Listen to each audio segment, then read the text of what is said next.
6장 12절로 마지막까지 다 같이 합독하여 봉독합니다. 시작. 어떤 사람이 다윗 왕에게 아뢰어 이르되 여호와께서 하나님의 괴로 말미암아 오벳 에돔의 집과 그의 모든 소유에 복을 주셨다 한지라. 다윗이 가서 하나님의 궤를 기쁨으로 메고 오벳 에돔의 집에서 다윗성으로 올라갈세. 여호와의 궤를 맨 사람들이 6걸음을 가매 다윗이 소와 살찐 송아지로 제사를 드리고 다윗의 여호와 앞에서 힘을 다하여 춤을 추는데 그때에 다윗이 배 에봇을 입었더라. 다윗과 온 이스라엘 족속이 즐거워 환호하며 나팔을 불고 여호와의 궤를 메고 오니라. 여호와의 궤가 다윗성으로 들어올 때에 사울의 딸 미갈이 창으로 내어보다가 다윗 왕이 여호와 앞에서 뛰놀며 춤추는 것을 보고 심중에 그를 업신 여기니라. 여호와의 궤를 메고 들어가서 다윗이 그것을 위하여 친 장막 가운데 그 준비한 자리에 그것을 두매 다윗이 번제와 화목제를 여호와 앞에 드리니라. 다윗이 번제와 화목제 드리기를 마치고 만군의 여호와의 이름으로 백성에게 축복하고 모든 백성 곧 온 이스라엘 무리에게 남녀를 막론하고 떡 한 개와 고기 한 조각과 건포도 한 덩어리씩 나누어 주매 모든 백성이 각기 집으로 돌아가니라. 다윗이 자기의 가족들에게 축복하려 돌아오매 사울의 딸 미갈이 나와서 다윗을 맞으며 이르되 이스라엘 왕이 오늘 어떻게 영화로우신지 방탕한 자가 염치 없이 자기의 몸을 드러내는 것처럼 오늘 그의 신복의 계집종의 눈앞에서 몸을 드러내셨도다 하니 다윗이 미갈에게 이르되 이는 여호와 앞에서 한 것이니라. 그가 내 아버지와 그의 온 집을 버리시고 나를 택하사 나를 여호와의 백성 이스라엘 주권자로 삼으셨으니 내가 여호와 앞에서 뛰놀리라. 내가 이보다 더 낮아져서 스스로 천하게 보일지라도 내가 말한 바 계집종에게는 내가 높임을 받으리라 한지라. 그러므로 사울의 딸 미갈이 죽는 날까지 그에게 자식이 없으니라. 아멘. 오늘은 다윗을 통하여 본 그리스도 이런 주제로 말씀을 드리겠습니다. 구약에 열왕기나 또 역대기에 보면 많은 왕들이 나옵니다. 그런데 딱 두 분류를 할 수 있어요. 하나는 선한 왕들, 또 하나는 악한 왕들이에요. 선한 왕의 표준은 다윗이고요, 악한 왕의 표준은 아합이었어요. 그래서 다윗은 선한 왕의 표준이 되어서 다윗과 같이 행하지 아니하고 다윗과 같이 행하고 이런 표준적인 삶을 살았습니다. 열왕기상 15장 5절에 보면 다윗이 햇사람 우리야의 일 외에는 평생에 여호와 보시기에 정직하게 행하고 자기에게 명령하신 모든 일을 어기지 아니하였더라. 여러분, 성경에서 가장 많이 지면을 할례한 사람이 다윗입니다. 다윗은요, 사무엘상도 나오고 하도 나오고 그 다음에 역대상에도 나오고 시편에도 나오고, 그래서 많은 부분이 다윗에게 할례한 것을 볼 수 있습니다. 다윗 그러면 왕이죠. 오늘 우리가 이 다윗을 통해서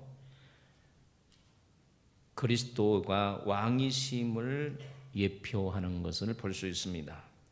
다윗은 하나님 보시기에 정직하게 살아도, 따라합시다, 불완전한 왕이었다. 그러나 우리 예수 그리스도는 완전하신 왕인 줄로 믿습니다. 다윗은 어렸을 때에 광야에서 양을 쳤고, 그리고 아버지의 심부름으로 전쟁터에 나갔다가 골리앗을 죽이고 일약 스타가 되었습니다. 사울이 그것을 못 보고 10년 이상을 쫓아서 다윗은 어쩔 수 없이 10년 이상 12번의 망명 생활을 하게 되었습니다. 그리고 그가 사울이 죽자 헤브론에서 7년 6개월, 그리고 온 이스라엘에서 33년, 40년 동안 왕으로 통치하다가 70세에 죽었습니다. 그는 일평생 공의와 정의로운 왕으로서 나라를 다스리려고 노력했습니다. 국력도 엄청나게 신장했고요, 국도도 많이 확장되었습니다. 그러나 흠이 하나 있어요. 누구죠? 충신 우리아의 아내를 뺏어서 그것을 무마하기 위해서 충신을 죽이는 이런 불완전한 왕이지만, 이 땅에 오신 예수 그리스도는 완전하신 평화의 왕이신 걸 믿으시기를 바랍니다. 스가랴 선지자는 스가랴서 9장 9절로 10절에 시온에 따라 크게 기뻐할지어다, 예루살렘에 따라 즐거이 부를지어다. 보라, 내 왕이 내게 임하나니 그는 공의로우시며 구원을 베푸시며 겸손하여서 나귀를 타시니나니 나귀의 작은 것 곧 나귀 새끼로다. 내가 에브라임의 병거와 예루살렘의 말을 끊겠고 전쟁하는 활도 끊으리니 그가 이방 사람에게 화평을 전할 것이요 그의 통치는 바다에서 바다까지 이루고 유브라데 강에서 땅끝까지 이르리라. 할렐루야. 우리 주님은 공의로우신 왕이요 겸손한 왕이요 평화의 왕이요, 예수님이 가시는 곳마다 전쟁이 사라지고 평화가 오는 걸 믿으시기를 바랍니다. 그래서 예수님께서 탄생할 때 뭐라 그랬습니까? 하늘에는 영광이요 땅에서는 기뻐함을 입은 자의 평화로다, 이렇게 말씀을 했던 것을 알 수 있습니다. 당시에 세계를 지배했던 로마는 정치 이념을 세웠는데 팍스 노마나입니다. 한번 따라합시다. 팍스 노마나. 이거 뭐냐면 노마의 평화라는 거예요. 팍스 노마나.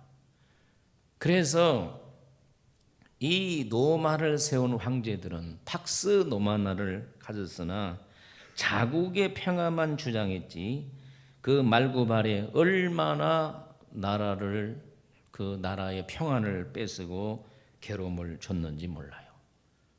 노마에 순응하는 모든 자들에게는 자국의 그 순종하는 자들에게는 평화를 주었지만 전항하는 자들에게는 이렇게 대량 학살을 했던 것을 우리는 알 수 있습니다. 그런데 이 평화를 주장하는 로마에서 우리 주님이 돌아가셨다는 것을 우리가 한번 생각해 봐야 됩니다. 이사야 선지자는 주님을 평화의 왕으로 오신다고 말씀했습니다. 우리 다 같이 이사야 32장 1절로 4절을 같이 한번 읽어보겠습니다. 시작. 보라, 장차 한 왕이 공의로 통치할 것이요 방백들이 정의로 다스릴 것이며 그 사람은 광풍을 피하는 곳, 폭우를 가리는 곳을 갈 것이며 마른 땅에 냇물같이 것이며 곤비한 땅에 큰 바위 그늘을 까뜨리니 보는 자의 눈이 감기지 아니할 것이요 듣는 자가 귀를 기울일 것이며 주고받은 자의 마음이 지식을 깨닫고 어눌한 자의 혀가 민첩하여 말을 분명히 할 것이다. 자, 여기 보면 장차 한 왕이 공의로 통치할 것이다. 그분이 누구예요? 예수 그리스도. 할렐루야. 그래서 곤비한 땅에 그늘 같다, 그렇게 말을 했어요. 미국의 켄터키, 조그마한 시골 도시죠. 켄터키 산기슭에 나란히 두 가족이 수년 동안 앙숙으로 살아왔습니다. 왜 이렇게 앙숙이 됐냐면 불화는 스미스 할아버지 염소가 돌담을 넘어서 브라운 할아버지 집에 옥수수를 먹어치운 거예요. 그러니까 이 브라운 할아버지가 죽고 살고 농사를 지은 옥수수를 이 스미스 암소가 먹으니까 화가 나서 권총으로 쏴서 죽여버렸네. 그러니까 또 스미스 할아버지가 그런다고 권총질하냐 그러면서 그 브라운 할아버지를 총으로 쏴버렸어요.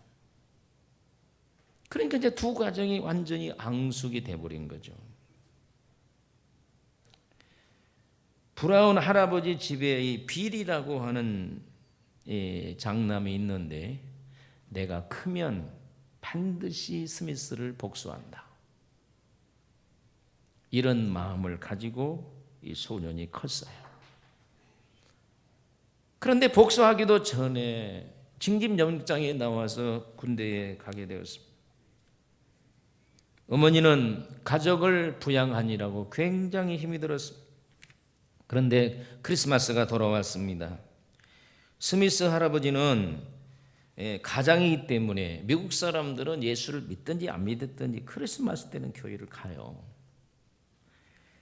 교회를 데리고 갔습니다. 그럼 너희들은 교회당 들어가라. 나는 밖에서 있겠다. 그런데 너무 날씨가 추운 거예요.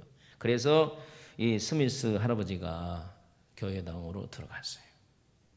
크리스마스 메시지가 뭐였어요? 평화의 메시지. 그 메시지를 듣고 양심의 가책을 느꼈어요. 내가 따라합시다. 내가 좀 참을 걸. 이렇게 좀 참으시기를 축복합니다. 내가 좀 참을 것인데 권통질을 했구나. 양심의 가책을 느끼고 그러면 저렇게 남편이 죽고 또 아들까지 군대에 가서 이렇게 살고 힘들게 사는데 내가 도와줘야지. 그래서 내가 도와주면은 앙숙이니까 안 되잖아. 그래서 어린아이를 고용을 해가지고 계속해서 음식을 날라줬어요. 그걸 힘들 때 브라운카는 음식을 날라준 사람 때문에 어려움을 면하게 되었어요. 빌이라고 하는 아들이 군대를 제대했습니다. 어머니에게 소식을 듣는 우리가 너가 없어 굉장히 어려웠는데 어떤 소년이 계속해서 우리 집에 양식을 공급하는데 소년이 죽겠느냐? 그 뒤에는 분명히 누가 있을 것이다. 너가 뭐냐 알아봐라. 그래서 이 빌이라는 청년이 쭉 알아봤더니 앙숙이었던 스미스 할아버지가 따라갔더니 그 집으로 쑥 들어간 거예요. 얼마나 놀랐겠습니까? 스미스 할아버지 집에 들어가서 일단 오늘 원수를 갚으려고 하는 것이 아니라 감사하러 왔기 때문에 스미스 할아버지 집을 찾아갔더니 스미스 할아버지가 자네 나한테 원한이 있는가 하네. 이 시간에 권총으로 쏴도 나 말하지 않겠네. 이 빌이라고 하는 청년이 아닙니다. 오늘은 제가 은혜에 감사함으로 왔습니다. 그럴 때에 스미스 할아버지가 왜 내가 당신가를 돕게 되었는가? 바로 크리스마스 날 예수님이 땅에 평화의 왕으로 오셔서 평화의 메시지를 듣고 내 마음이 감동을 받았네. 자네도 한번 예수를 믿고 회개하고 나와 같은 이런 평화를 한번 누리게나. 그래서 그분도 예수를 믿고 두 가정이 앙숙의 관계를 벗어나고 평화의 가정이 되었다는 거예요. 아멘. 예수님이 가는 곳마다 미움과 갈등이 사라지고 평화가 있는 것을 믿으시기를 바랍니다. 그렇다면 우리가 여러분과 내가 예수를 믿는 사람으로서 어디로 가든지 오늘 우리도 평화의 사수가 되어야 됩니다. 오늘 우리 사회는 보수와 진보가 너무 갈라서고 있습니다. 여러분 극보수되면 안 돼요. 태극기 부대가 너무 지금 극보수로 나가면서 역사를 부정하고 있어요. 진보가 너무 발전해서 지금 공산화돼 가고 있어요. 그러니까 진보 측에 있는 사람은 보수 쪽으로 오고 보수 쪽에 있는 사람은 진보 쪽으로 가서 중도 보수가 되어야 이 나라가 평화가 온다는 거예요. 아멘입니까?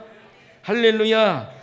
정말 이 조그마한 땅덩어리에 오늘 우리는 서로 아우르면서 평화를 조성하는 그런 성도가 되기를 바라고 교회 안에서도 어디로 가든지 평화의 사람이 되기를 바랍니다.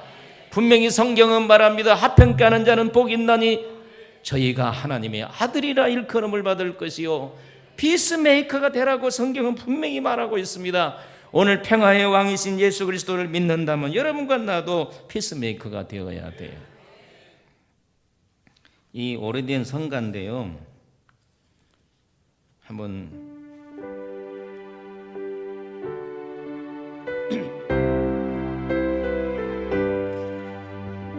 주여 나를 평화의 도구로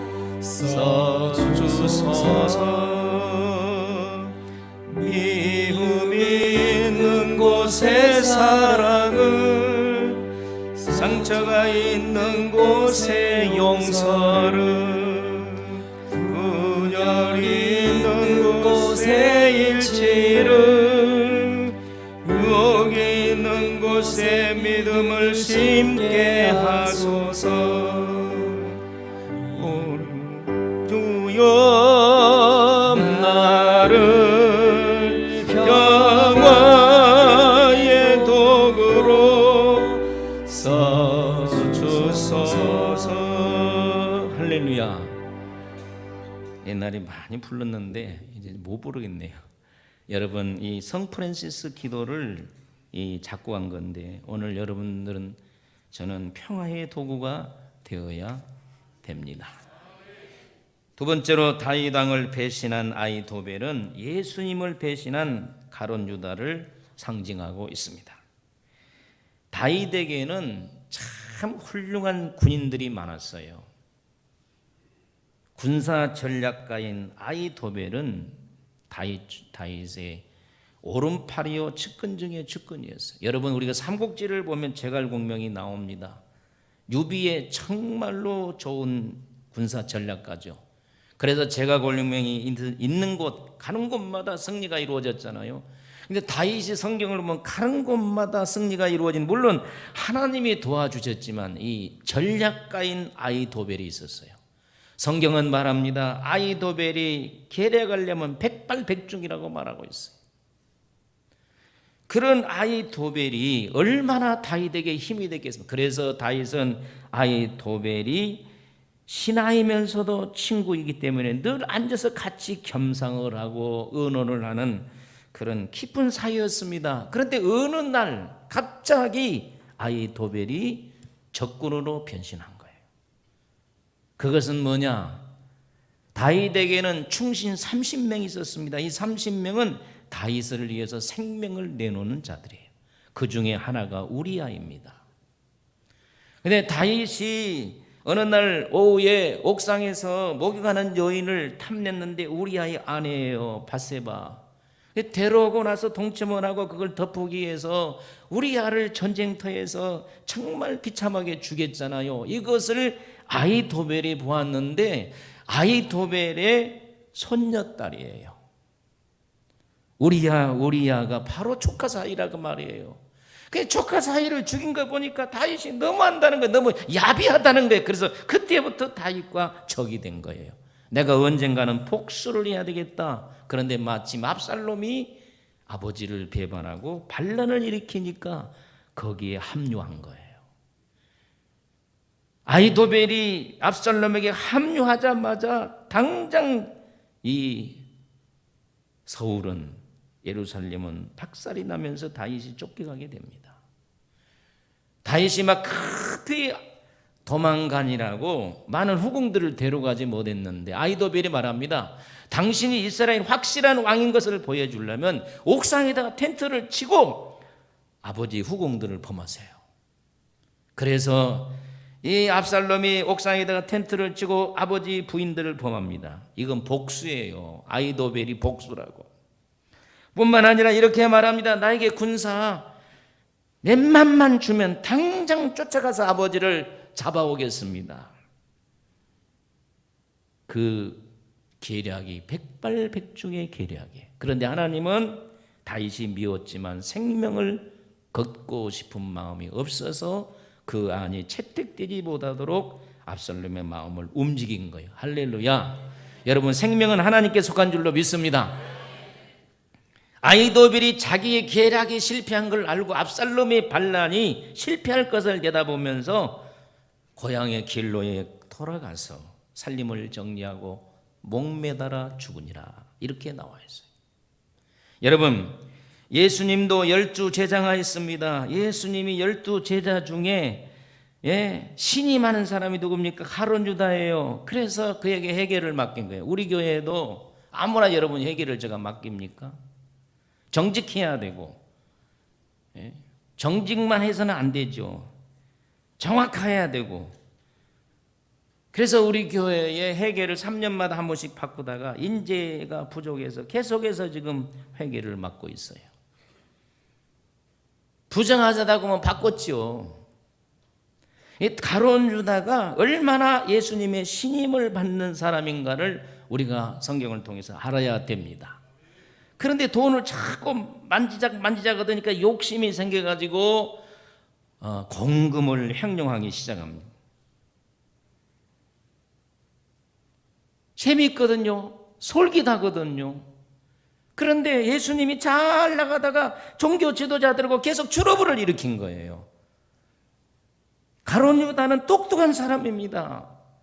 유다 사람입니다. 오늘날은 서울 출신이요. 머리가 잘 돌아가요. 그는 역사를 압니다. 종교 지도자들에게 대적해서 살아남은 사람이 없어요. 예수님이 충돌한 걸 보니까 예수님이 실패할 것을 내다본, 그래서 에라 돈이나 벌자 그러고 예수님을 팔아버렸어요. 할렐루야.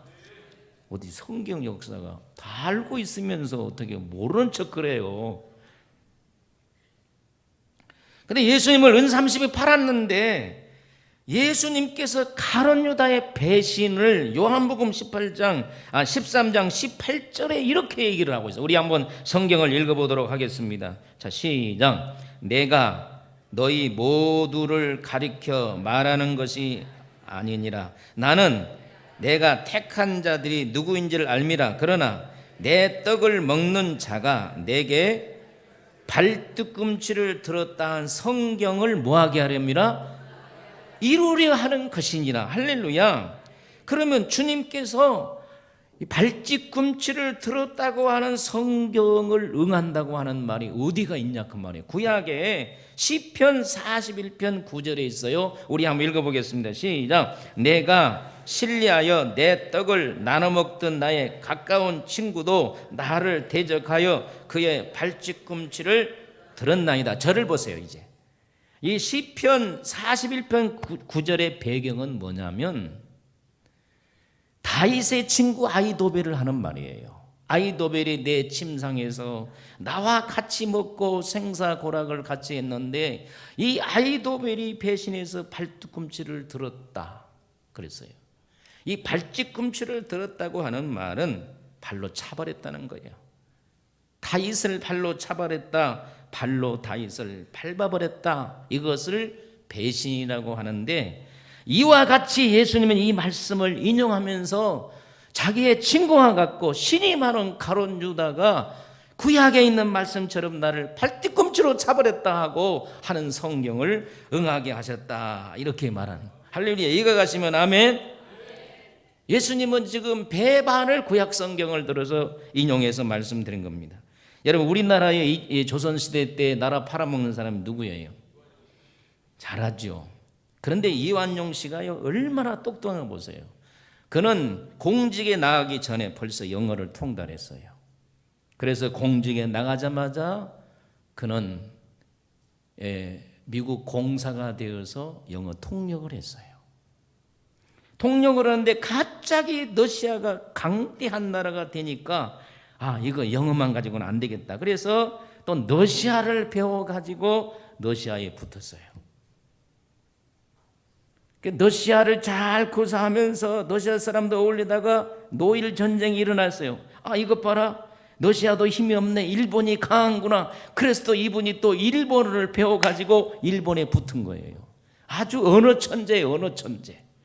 그래서 그는 일본에 붙어서 우리나라를 팔아먹었어요. 친일파가 거두가 되어서 오늘날만은 국무총리가 된 거예요. 총리 대신 국무총리가 되어서 서슴없이 나라를 팔아먹고 일본으로부터 후작이라는 이 자기까지 받은 거예요. 얼마나 변질입니다. 오늘 우리 그리스도인들은 이래서는 안 돼요. 할렐루야. 여러분, 상황 따라 움직이는 자가 되지 않기를 축복합니다. 손해를 보다도 고지식하게 우리가 예수만 바라보고 예수만 믿고 살기를 바랍니다. 저를 보고 따라하세요. 예수 믿으면 손해볼 수도 있고 유익이 될 수도 있다. 약삭 빠른 짓 하지 않기를 축복합니다. 오늘 우리는 예수 때문에 손해볼 수 있어요. 예수 때문에 가난해질 수도 있어요. 반대로 예수 때문에 복을 받을 수도 있습니다. 복을 받으나 가난해지나 우리는 예수를 배반하지 말고 붙드시기를 주의 이름으로 축원합니다. 세 번째로 다윗이 하나님을 사랑하는 것은 주님이 교회를 사랑하는 것을 예표합니다. 다윗은요 남달리 하나님을 사랑했어요. 양을 칠 때도 얼마나 하나님을 사랑했습니까? 골리앗을 죽일 때에도 의분 때문에 죽인 거예요. 하나님의 이름을 욕돌리니까. 그가 사울에게 쫓길 때 얼마나 하나님을 의지하고 숨으면서 나의 하나님 하면서 얼마나 다윗이 하나님을 의지했습니다. 그리고 그가 왕이 되었습니다. 왕이 되고 나서 제일 먼저 하는 일이 뭔 줄 아세요? 하나님의 법궤 찾는 거예요. 70년 동안 행방불명된 하나님의 법궤. 온 나라를 수소문했는데 우리가 법궤 시리즈 배웠잖아요. 내가 하나님의 법궤를 찾기 전에는 식음을 전폐하겠다 그랬어요. 그런데 하나님의 법궤가 70년 동안 과일밭에서 묻어 있었던 거예요. 얼마나 비참합니까? 그걸 찾아가지고 지금 여러 과정을 겪어서 오늘 지금 오베드돔의 집에서 하나님의 법궤가 옮겨지는 거예요. 옮겨지는데 얼마나 하나님의 법궤가 다윗성으로 들어오니까 좋아가지고 춤을 덩실덩실 치는데 궁둥이가 나오지도 모르고 쳐. 여러분 하나님 앞에서 춤춰서 궁둥이 나오도록 쳐봤어요? 그냥 미친 사람들 그냥 술 한잔 먹으면 무대에서 그냥 몸을 흔드는데 궁둥이가 나온지도 모르고 그냥 배꼽 내놓고 막 흔드는데 오늘 우리는 정말 하나님의 은혜가 감사해서 막 빙글빙글 돌면서 춤춰봤나 이거예요. 오늘 우리는 성령의 술에 취하면 충분히 이렇게 할 수 있을 줄로 믿습니다. 너무 좋아가지고 힘을 다해서 춤을 췄어요. 우리 성경 다 같이 본문 14절로 15절을 우리 한번 읽어보도록 하겠습니다. 시작. 다윗이 여호와 앞에서 힘을 다하여 춤을 추는데 그때에 다윗이 베옷을 입었더라. 다윗과 온 이스라엘 족속이 즐거이 환호하며 나팔 부르며 여호와의 궤를 메고 오니라. 우리의 교회 예배가 축제 예배가 되어야 되겠습니다. 춤추는 예배가 되어야 됩니다. 웃음이 넘치는 예배가 되어야 됩니다. 은혜가 넘치는 예배가 되어야 됩니다. 그러려면 여러분과 내가 다윗처럼 하나님을 사랑해야 됩니다. 교회를 사랑해야 됩니다. 교회 오는 것이 즐거워지기를 축복합니다. 다시 우리 인사합시다. 당신 때문에 행복합니다. 여러분 정말 우리는 그런 교회를 만들어야 됩니다. 성령이 임재하는 교회, 평화가 있는 교회, 기쁨이 있는 교회. 할렐루야. 교회 오면 은혜가 있는 교회, 하나님의 역사심이 충만한 교회, 성령의 은혜가 줄줄 내리는 교회. 아멘. 그런 교회를 만들면 자동적으로 교회 와서 춤추죠. 여러분 웃음이 없습니까? 교회 와서 웃음이 회복되기를 바랍니다. 할렐루야. 기쁨이 없습니까? 기쁨이 회복되기를 바랍니다. 마음이 불안합니까? 교회 와서 평안을 회복하기를 축복합니다. 몸이 아픕니까? 교회에서 회복되기를 주의 이름으로 축원합니다. 그리고요 다윗성에 딱 들어오니까 하나님이 너무 좋아서 텐트 속에 계시는 하나님을 한 번 보고 두 번 보고 자꾸 들어가니까 하나님께 죄송한 마음이 생겨요. 하나님이 계시는 궁궐은 궁궐이 아니고 텐트군요. 나는 백양목 이렇게 좋은 궁에 사는데 안 되겠다. 내가 하나님의 집을 잘 지어야지. 그래서 나단 선지자에게 목사님 내가 교회 지으면 어떨까요? 좋죠. 그런데 그날 밤에 하나님께서 나단 선지자를 통해서 다윗에게 성전 짓도록 하지 말아라. 그는 거룩한 성전을 지어야 하는데 피를 너무 많이 흘려서 그의 아들 솔로몬 때에 내가 하나님의 전을 지켜야 하리라. 할렐루야. 얼마나 다윗이 서운한지. 그래서 보석이든지 금이든지 은이든지 나무, 돌 수많은 재료들을 준비했어요. 정확한 것은 모르지만 솔로몬 성전이 17조라고 하는 말이 있어요. 놀래지도 않아요. 요새는 억에도 안 놀래더라고. 억이 아니에요. 몇 조? 17조. 엄청난 그 재물이 어디서 났냐? 거의 다윗이 다 준비했어요. 이 지구상에서 타인만큼 하나님 앞에 헌금을 많이 하는 분이었고 타인만큼 하나님을 사랑하는 사람도 없을 거예요. 여러분, 우리 옆에 사람 물어봅시다. 당신 예수님 얼마나 사랑합니까? 시작. 얼마나 여러분 사랑합니까?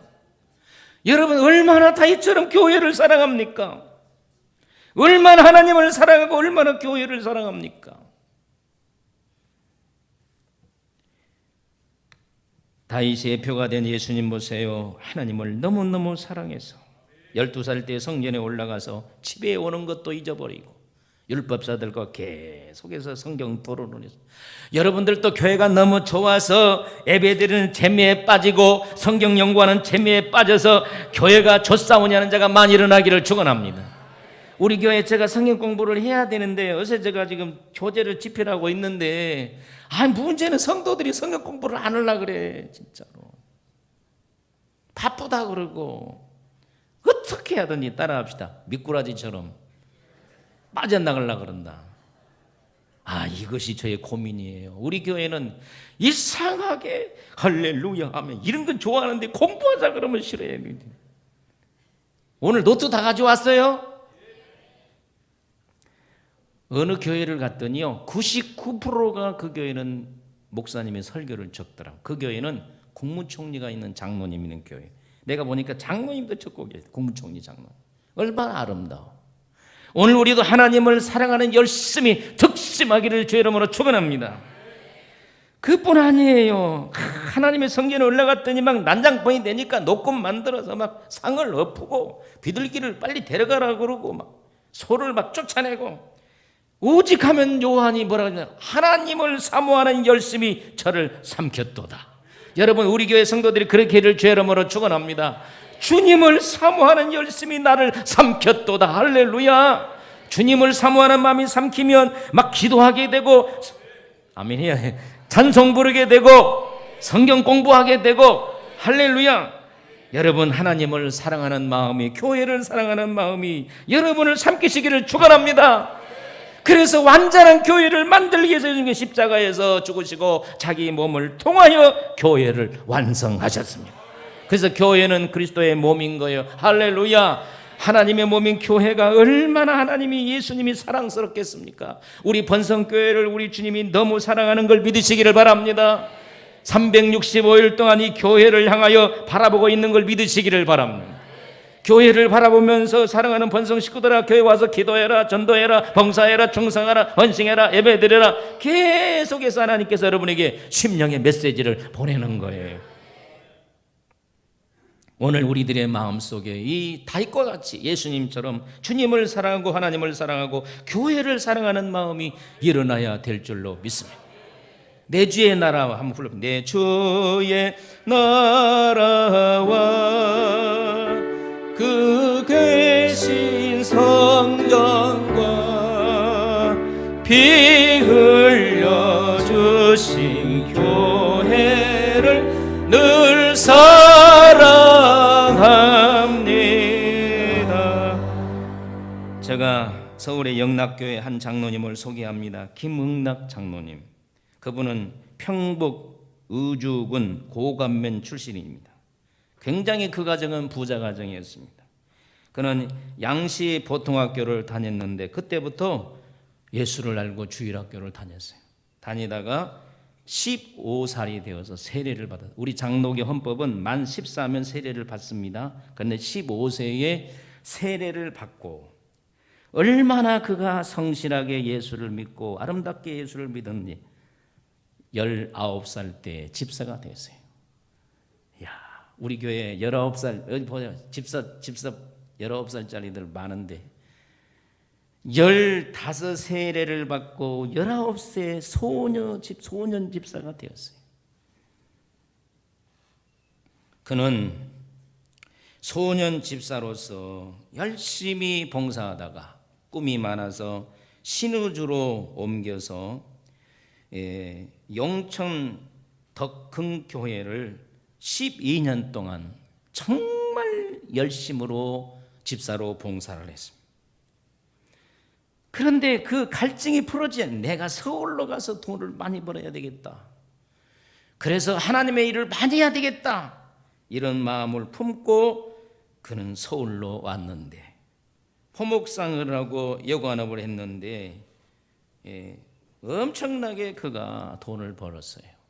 여러분, 우리 성도들 열심히 돈 많이 벌어서 선한 일을 많이 해야 될 줄로 믿습니다. 아멘. 돈을 많이 벌어서 양로와원과 고아원, 그때는 얼마나 고아. 이번에 제가 미얀마 가는데요, 6교회인데 아마 4교회가 전부 다 목사님들이 고아들하고 살아요. 6교회를 방문합니다. 3일 동안 밤낮으로 목사님들 8명 훈련시키고 하루는 6교회를 방문하고 하루는 연합집회를 하고. 근데 우리 초창기 우리나라도 얼마나 고아들이 많아서, 그래서 이 김흥락 장로님이 돈을 많이 벌어서 고아원과 양로원을 열심히 돕고, 또 신어주실 때는 보통학교도 세우고. 그런데 해방이 되어서 남한에는 자유가 있었지만 이북에는 김일성이가 공산 나라를 세웠잖아요. 그래서 자꾸 남한으로 오는 거예요. 이 김흥락 장로님은 1944년에 벌써 장로님이 돼가지고 열심히 서울에서 돈 벌고 교회 봉사하고 있는데, 옛날에 신의주 그 용천교회에서 12년 동안을 같이 봉사하는 사람들이 장로님이 하도 은혜를 많이 베푸니까 막 밀려 장로님 이렇게 이북에서 공산 치하에 못 살아서 남한 사람이 많은데 우리 장로님을 중심으로 교회를 하나 세워야 되지 않겠습니까? 그 말 들어보니까 세워야 될 것 같아요. 너무나도 교회인들이 많이 오니까. 그래서 설립위원을 세워가지고 베다니 전도교회라는 간판을 걸었어요. 베다니 전도교회. 그리고 1945년 8월 15일이 해방됐죠. 12월에 함경도 출신 함경직 목사님을 모셔와서 예배를 드렸어요. 그것이 오늘날 영락교회 전신이에요. 그래서 영락교회가 세워진 거예요. 1950년 45년 8월에 해방이 되고 12월에 교회를 개척한 함경직 목사님을 모셔오고 50년이 돼서 350평짜리 석조 건물을 세웠어요. 그게 지금 영락교회 석조 건물이에요. 1950년에 세워진 거예요. 그래서 350평짜리 석조 건물을 세우고 6월 5일 날 온 성도들이 감격하는 가운데 헌당식을 드렸어요. 그런데 20일이 지난 후에 유교가 터졌어요. 기가 막힌 일 아니에요. 그러니까 막 인민군들이 물밀듯이 내려오니까 모든 사람들이 다 피난 갔어요. 함경직 목사님도 피난 갔어요. 부산. 그런데 김흥락 장로님은 안 갔어요. 왜? 교회 지킨다고. 우리 한국교회 장로님들, 훌륭한 장로님들 많습니다. 우리 장로님들이 그런 장로님들이 될지어다. 우리나라의 최초의 순교자는 목사님이 아니라 장로님이에요. 이 김흥락 장로님은 교회 때문에 갈 수가 없는 거예요. 그래서 숨어서 매일 한 번씩 교회당을 가보는 거예요. 혹시 폭격에 맞아서 교회당이 무너졌는가.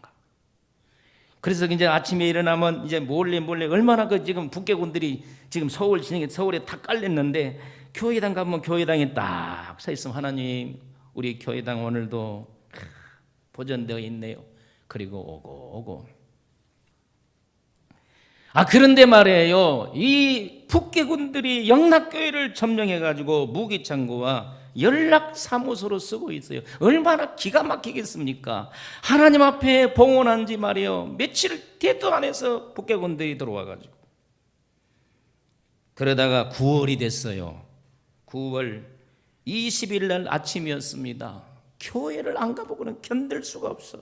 가족들은 가지 마라, 위험하다, 잡히면 죽는다. 무조건 공산당들은 기독교인들을 잡으면 죽였으니까. 아니야, 나는 교회당을 꼭 봐야 돼. 우리 자랑스러운 하나님의 집을 봐야 돼. 그래서 교회당을 둘러보러 갔는데 그날따라 정문에 들어가서 교회당에 가서 기도하고 싶은 마음이 생긴 거야. 그래서 정문을 박차고 들어갔는데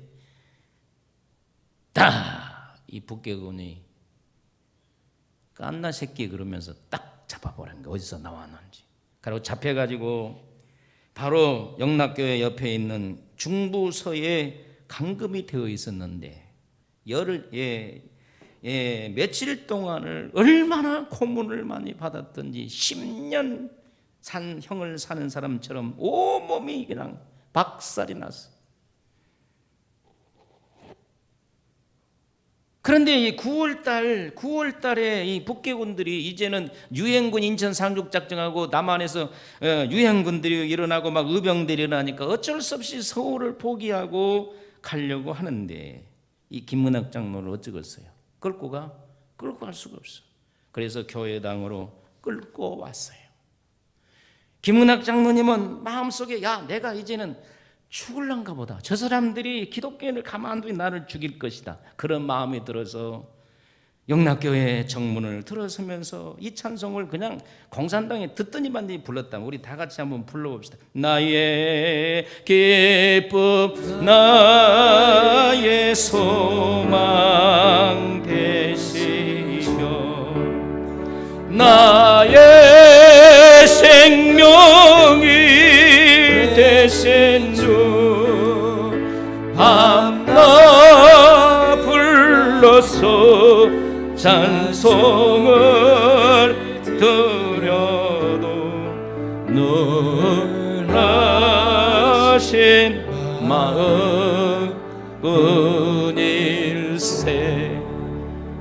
북괴군이 듣든지 말든지 공산군이 보든지 말든지 그냥 결사적으로 나의 기쁨 나의 소망 되시며 찬송을 부르는데, 지금 영락교회 가면은 순교비가 있는 그 자리에서 공산당들이 이 북괴군들이 따발총 세례를 수없이 쏴가지고 그 자리에서 순교가 됐어요. 얼마나 장로님, 교회를 사랑하는 장로님입니까? 아멘도 안 하네. 할렐루야. 아름다운 장로님. 여러분, 예수님뿐 아니라 다윗왕뿐 아니라 우리 역사에 보면 교회를 사랑하는 성도들이 얼마나 많은지 몰라요. 하나님을 사랑하는 성도들이 얼마나 많은지 몰라요. 여러분, 오늘 우리도 다윗처럼 주님을 사랑하는 마음이 막 일어나기를 축복합니다. 저를 보세요. 막 교회를 사랑하는 마음이 일어나기를 축원합니다. 할렐루야. 아이도벨과 같이 가누니와 같이 배신하지 않기를 바랍니다. 예수님을 발로 차버리고 다윗을 발로 차버리고 밟아버리는 이런 자가 일어나지 않기를 축복합니다.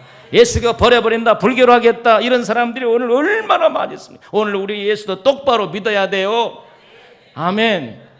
오늘 글을 보니까 기성교회는 재미가 없어서 천주교로 왔다. 나 기가 막혀요. 천주교에서 기독교로 와야지 어떻게 기독교에서 천주교로 넘어가?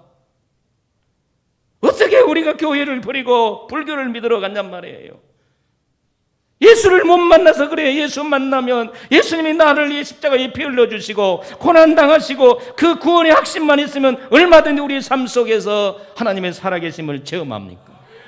여러분, 체험적인 신앙이 되어야 될 줄로 믿습니다. 아멘입니까? 여러분, 어디로 가든지 평화의 피스메이커가 되기를 예수의 이름으로 축원합니다. 가정에 들어가면 분란을 일으키는 자가 아니라 평화를 만든 자가 될지어다. 교회에 와서도 평화를 만드는 자가 되기를 바랍니다. 주님은 평화를 만든 자에게 함께 하십니다. 하나님 아버지, 은혜와 사랑을 진심으로 감사합니다. 오늘 우리는 다윗처럼 주님 사랑하게 하여 주옵소서. 예수님처럼 평화의 왕이 되게 하소서. 주님을 사랑하고 하나님을 사랑하고 교회를 사랑하는 마음이 우리의 마음에 불이 붙게 하여 주소서. 예수님의 이름으로 기도하옵나이다. 아멘.